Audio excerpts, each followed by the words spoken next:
Oui, Dieu arrivera à ses fins. Vous pouvez en être sûr. Nous ne serons jamais trop affirmatifs sur ce point. Personne ne réussira jamais à rejeter le Seigneur Jésus impunément. Nous pouvons, il est vrai, après l'avoir rejeté, achever notre carrière terrestre sans aboutir à aucun désastre apparent. Mais attendez, ce n'est pas là la fin. Il est réservé aux hommes de mourir une seule fois, après quoi vient le jugement. Là, devant le trône de Dieu, nous serons mis en face de sa détermination éternelle concernant son Fils. Ce que l'Esprit de Dieu a déclaré, ce qu'il a consigné dans sa parole au sujet de Jésus-Christ, c'est qu'il est, lui, le Seigneur de tous.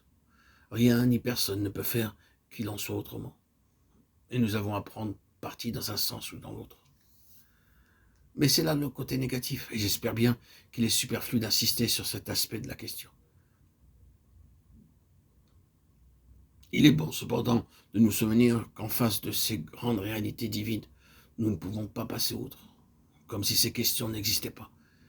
Essayer de les rejeter, prétendre les ignorer, croire qu'on peut les mettre de côté, c'est simplement ajourner la crise.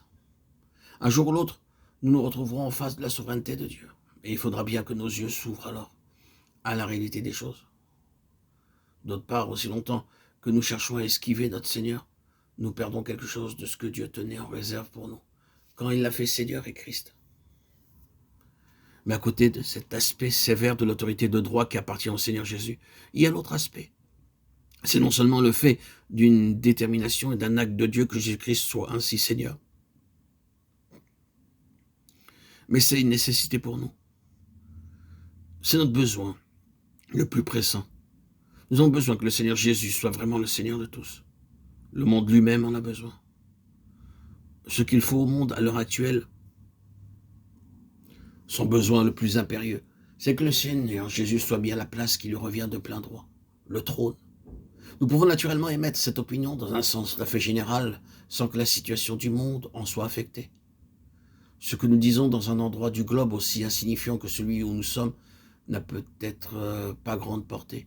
Du reste, vous pouvez dire la chose où vous voulez, vous pouvez la clamer sur les toits, sans que cela ne fasse aucune différence. Et pourtant c'est vrai. Le besoin actuel du monde, c'est Jésus-Christ, et Jésus-Christ avec toute l'autorité qui s'attache à son titre de Seigneur. Dieu fait tout converger vers cet objectif-là. Et nous y arrivons. Oui, c'est lui qui tient le monde et tout ce qui s'y passe tend vers ce but. Jamais encore le monde n'a été dans un état pareil. Nous sommes unanimes à reconnaître qu'il y a d'infiniment sérieux dans la situation actuelle.